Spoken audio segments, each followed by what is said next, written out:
of parent are you to yourself? I'm going to be teaching Parenting the Love and Logic Way. It's a class I've taught here before. I'm going to be teaching it in October. I have flyers. This isn't a 20-minute advertisement, don't worry. I have flyers out in the lobby. If this is relevant to you or someone you know, please grab a flyer and come to class or pass it on. I've been working with these principles for 14 years now. And what I have found over the years is that the principles that I work with parents on and that I work with myself on first also apply to our spiritual journey. You see, before you get up and go, oh my God, a parenting talk, I'm out of here, been there, done that, and I'm done. Or not relevant to me, hang in there, because as a parent, we have a soul and evolution outside of ourselves that we're responsible for a while, right? We have to be on top of when we want to and when we don't. But as a soul and evolution ourselves, we have a soul and evolution with us all the time that we're responsible for all the time. And that soul and evolution doesn't graduate college and move away.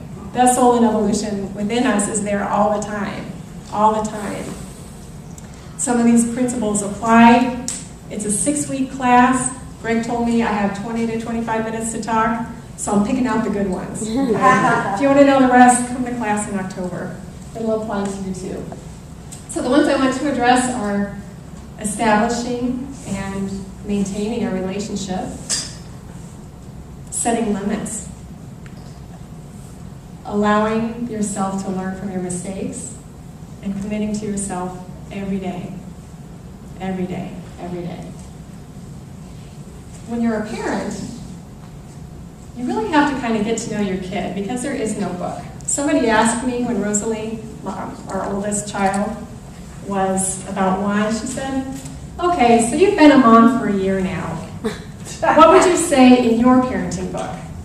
I said, exasperated look on my face. I said, I would say, stop reading books. Because they don't help. My daughter, Rosalie, our first child, didn't follow any book. Our second child, to a T, right? But our first kid, all bets were off. So I had to learn and adjust. But what I had to do is I had to pay attention. I had to learn what her needs were. I had to learn what her style is. One of the tenets in Love and Logic, and I love this, is parent the child you have, not the child you want. Parent the child you have, not the child you want. And how true is that for our own human self? Work with the human self you have, not the human self that you wish you were. Oh, I wish I was better at this. Oh, I wish I didn't do that so much. Oh, I wish I was better at this. Or if you want to be better at something, work with it. If that's something that your soul needs. Megan has said to us, and when I first heard her say this, I went, oh my gosh, I wish I had known how to articulate this all these years. But what she shared with us one day was, I love being a mom. It's parenting I don't like so much. Is that true? And that's true for us on the spiritual journey, right? We love coming to church. We love singing our songs. We love reading our spiritual books, and we go, oh my gosh, that's so beautiful, that's so true. And then we close the book and we put it down, we walk away, and we go back to the same thing we were doing before we read the book. With parenting, we can't do that because our kid's going to resist and rebel, right? When Rosalie was just a little baby, I had a friend who had a little girl about 2 weeks before Rosalie was born. So they're about the same age. This mom and I hung out together a lot, and I would watch her. And my friend would place her, this was about when they were about 14 months old. She would place her daughter on the floor next to her, and her daughter would hold onto her leg and stay there and just look around, kind of taking everything in, right? When I set Rosalie down, I would set her down, and she would take off every time, never failed. And I can talk about Rosalie today because she's not here. She knows when we talk about her because she's like, I don't even want to go into the bathroom. Everyone starts laughing, and I go, oh, they talked about me today, okay. But it's all good. It's all good. It's all good. So in building a relationship with a child, we have to know what they're like. I can't parent a child who's going to stand next to me on my leg if that's not the child I have, because I'm going to be in big trouble, right? That kid's going to take off, and she did many times, and nearly into the street. She was smart enough not to, but I didn't know that as the mom, right? But as human beings, as souls in evolution, what is it that we need to know about our human selves? How can we be real with the human self that we have so that we can nurture it and grow it, to let go of the things we need to let go of, to embrace the things we need to learn and grow from? We need to get in touch with ourselves. We need to build that relationship. And how do we do that? Just like we do with a kid. We spend time with them, right? Interestingly enough, there was a study done recently. Let me tell you the title of the article that was describing this study. People would rather experience an electric shock than be alone with their thoughts. I have to say, okay, I'm going to get up, I'm going to do this, I'm going to, make myself, and you get up and you don't do it, right? Except nobody's there to take away your iPhone, right? Or ground you from going out Saturday night. We have to be responsible for ourselves. We have to set limits for ourselves. We don't learn from beating ourselves up any more than kids learn from being lectured. Isn't that what we want to do as parents? We want to say, okay, you made this mistake, no big deal, but let's go over the lessons you learned. Okay, so next time you drive the car, you need to not be texting, you need to slow down, you need to pay attention, and on, and meanwhile the kid's brain has already flipped the off switch. The parent lecture, time to zone out.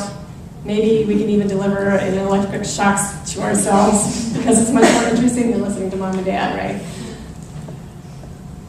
Or we become the helicopter parent to our kids, right? And Love and Logic was the first parenting course to coin that term. A helicopter parent is a parent who comes and hovers around the kid and keeps them from skinning their knee and forgetting their homework and forgetting their lunch at home.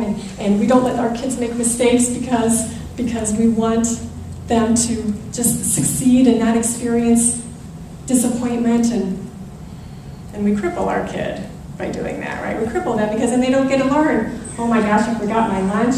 I'm really hungry. Wow, I'm going to remember that. That's an experience I'm going to remember.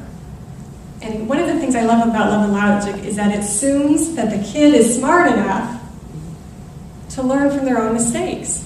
Matter of fact, what Love and Logic says is that by 9 months old, a child is smarter than the family dog.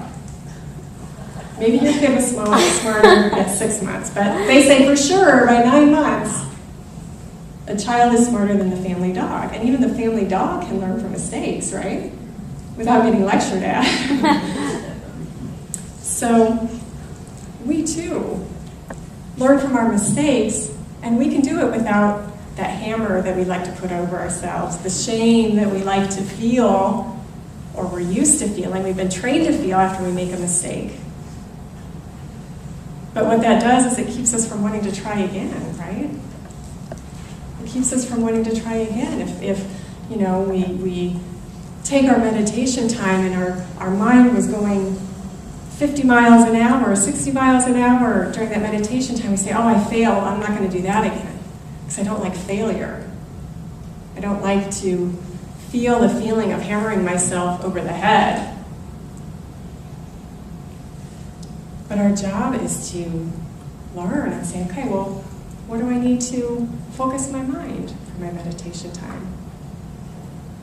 What structure do I need for my spiritual growth? We give kids structure, we give kids limits, we give kids guidelines. How do we do that for ourselves? And I ask you to think about that. How do you support your soul healing, your soul awakening every day? What structure do you have? You know, there are many, many articles and books coming out about how to be happy. How to be happy. It's neuroscientific. You know, the study of the brain. Here's what every book and article is saying. I'm going to spare you some time. Here's what every book and article is saying right now. 3 things. One article might have more or less, or not less, but they might go into a whole bunch of other things. But there are 3 things you will find in every single scientifically oriented, psychologically oriented article or book about how to be happy. 3 things. Are you ready? Exercise. Oh, we never want to hear that, but exercise. Because it helps us be in touch with our body. It helps us be grounded. It helps us be present. Okay, it's not about being svelte or this weight or that weight. It's about being in touch with our bodies. So exercise. Plus it gives a lot of good brain hormones, right, that keep us happy. So exercise is one. Meditation is another. Because psychology is slowly but surely catching up with spirituality, right? Meditation. And the third one is gratitude. Gratitude. Exercise, meditation, and gratitude has shown to help people feel better about themselves, about who they are. And part of that, I think, is the physiology that's going on. The exercise helps give our bodies good brain chemistry and balance within ourselves.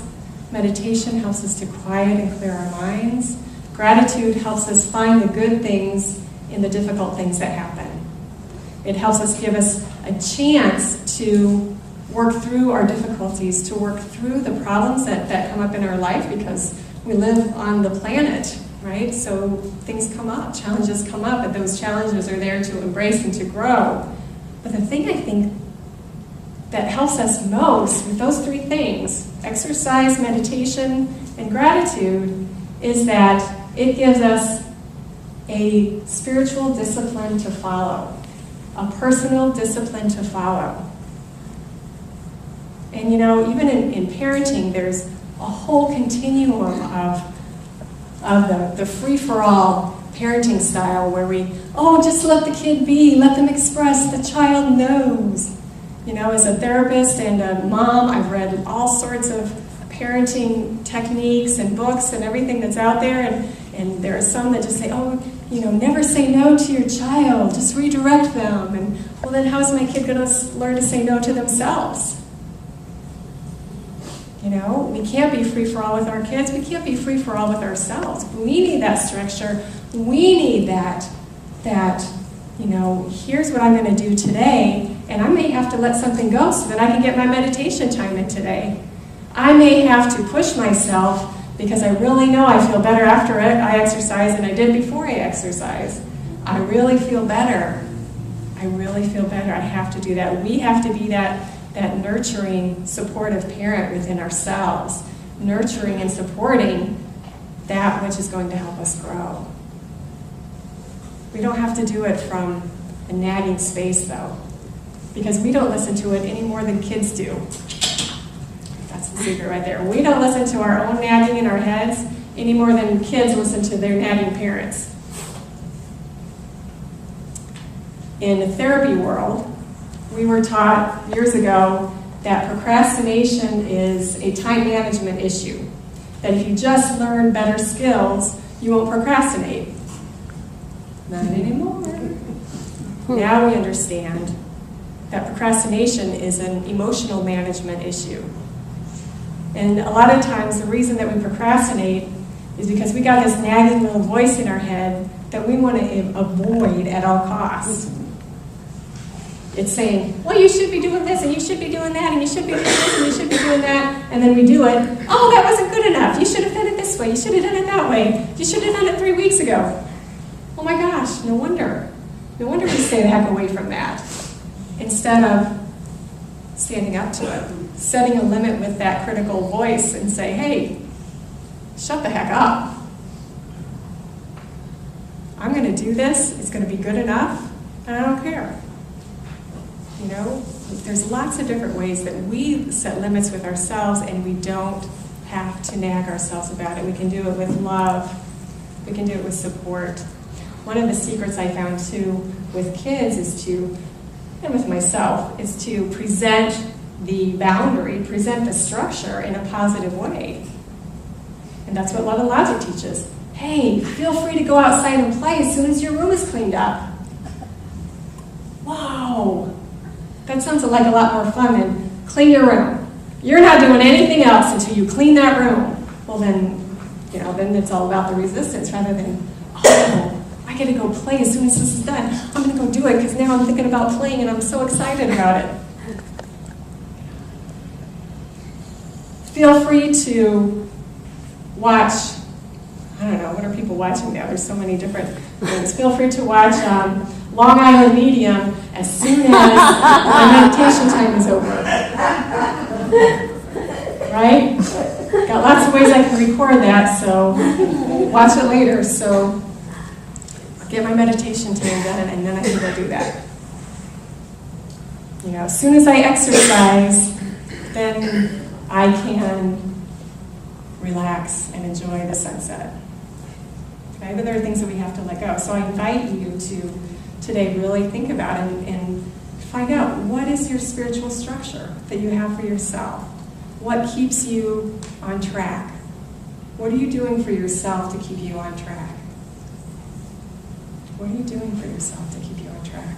And even if you start with those three, well, how can I put exercise in there? How can I put meditation in there? You know, usually what I tell clients that I work with as a therapist, I'll tell them 5 minutes a day, just sit and watch your breathing. Breathe from your belly and just be with that breath. 5 minutes a day. And usually what I hear from them, probably 60% of the time, I hear, wow, I usually go about 10, not quite 15 minutes, but I usually go over 10 just because it feels so good. But I never would have done it if you hadn't told me to do it. So tell yourself to do it. Here's my structure. Here's how I'm going to support myself, and here's the benefit I'm going to receive from it. Write it all down. Write it down, because then it looks a lot more appealing, right? A lot more appealing when it's in your head and you're going, I should be doing this, and I should be doing that.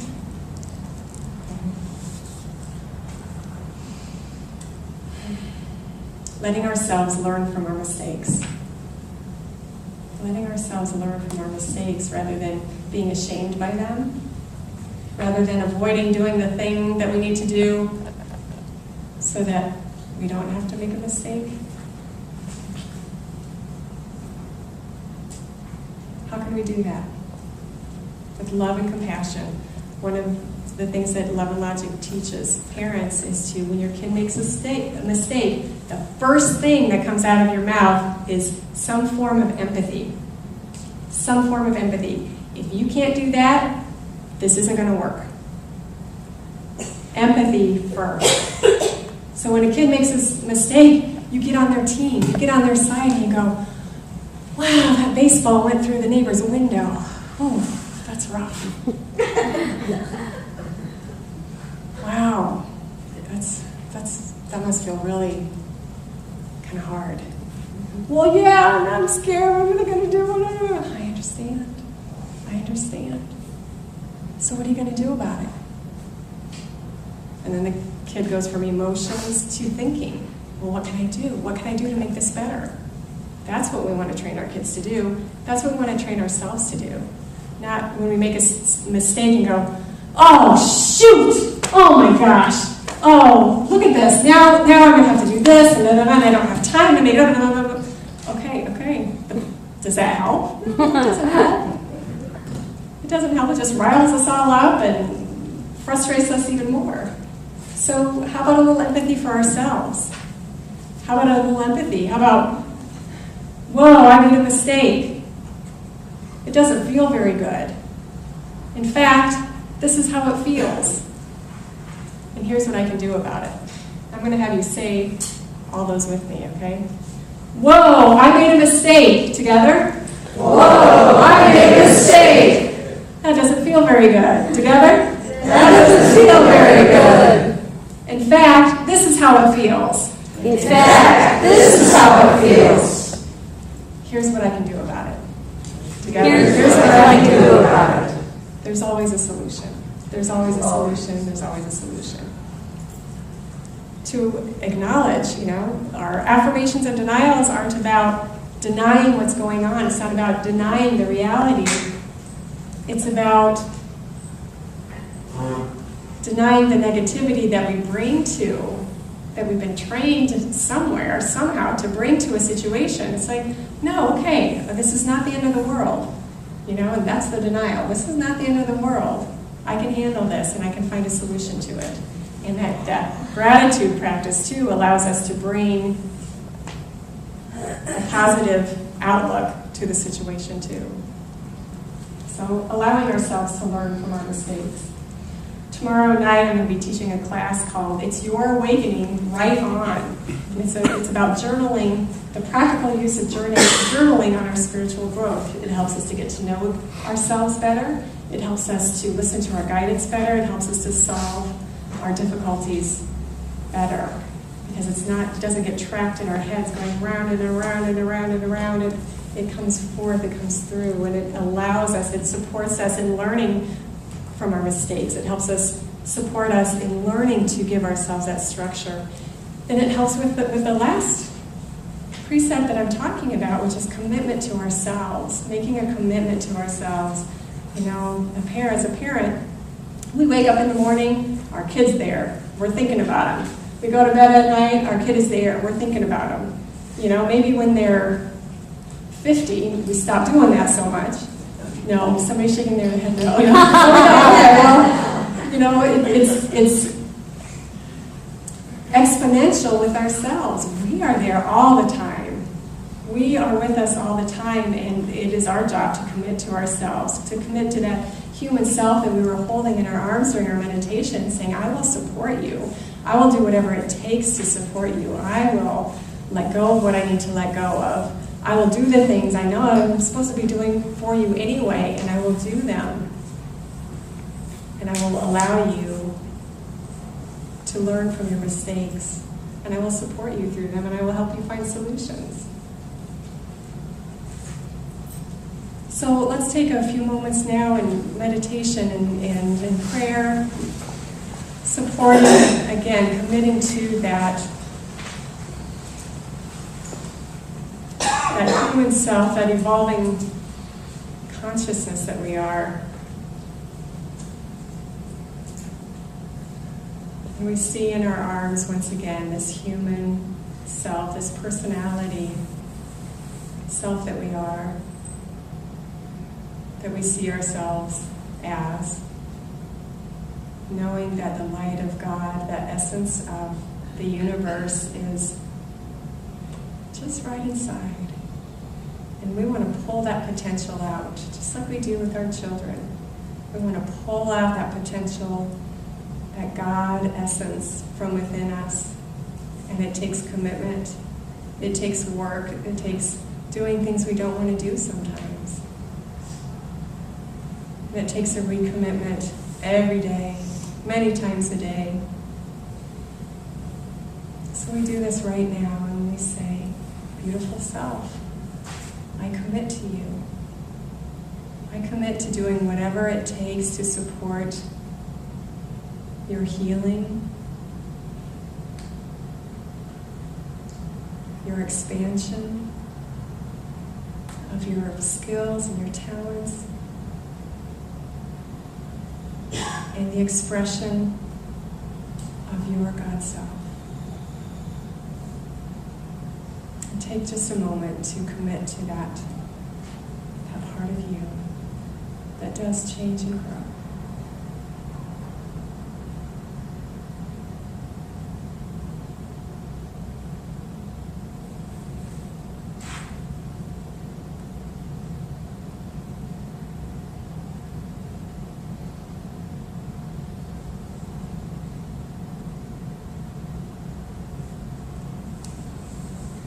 And the wonderful thing about touching in with ourselves every day in that time of meditation is that we are given the food.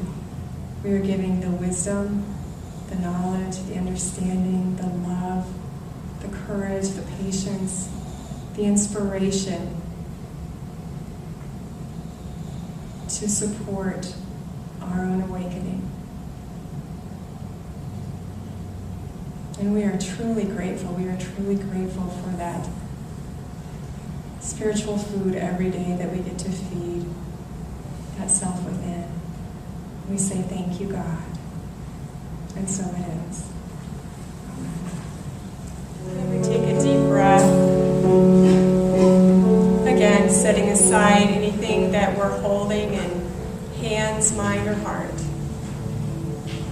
And we dedicate this time fully and completely to that God presence within, that God presence that is lit within every atom and cell of our bodies. Imagine right now, in your arms, is your human self. The self of this lifetime with its hopes and dreams, its disappointments, its talents and abilities, desires, potential.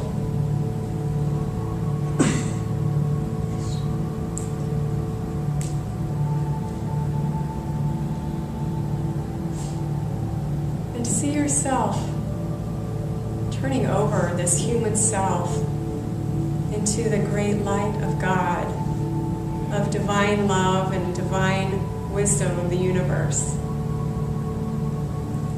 Lifting it up into that light.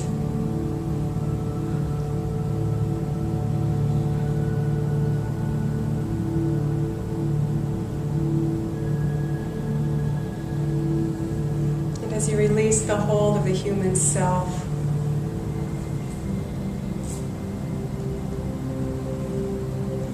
you feel within your very center that light of God essence burning brighter and brighter within you, filling your heart center down through the tips of your toes and up through the top of your head, through your open arms, spilling over all around you, blending and melding with the light of that beautiful soul sitting next to you. Expanding this light through this whole sanctuary, the spiritual heart that we create together, and throughout the whole building and beautiful grounds, shining forth into the community.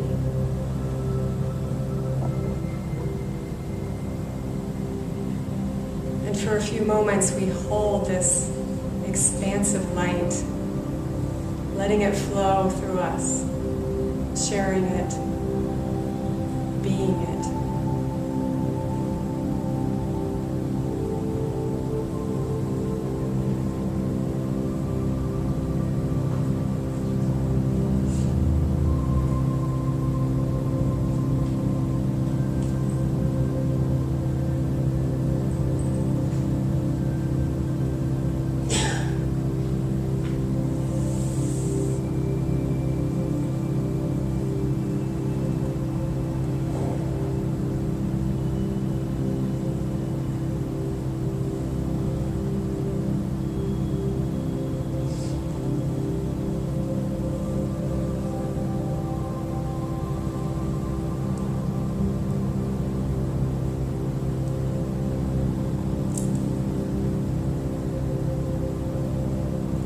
Aglow with this light, this universal love and wisdom in and through us.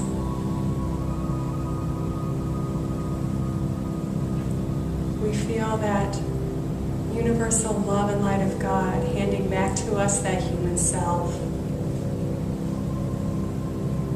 Now that we are filled with the love and guidance and support to help it fulfill its greatest potential, its deepest desires. And we say to this human self of us, I commit to you. I am committed to doing whatever it takes to fulfill your deepest desire. I am willing to let go of what I need to let go of so that that God within me can have its way. I am willing to strengthen what I need to strengthen so this light can be stronger in and through me.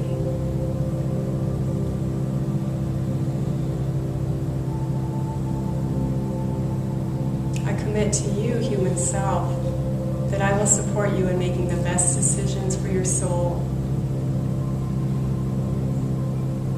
so that you will regret as few outcomes as possible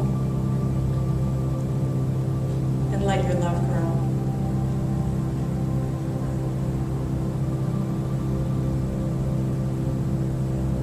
And filled with this light of God that I commit to you to maintain and sustain. I have the guidance, the strength, the courage, the willingness, and the inspiration to do what is mine to do for that deepest self of me.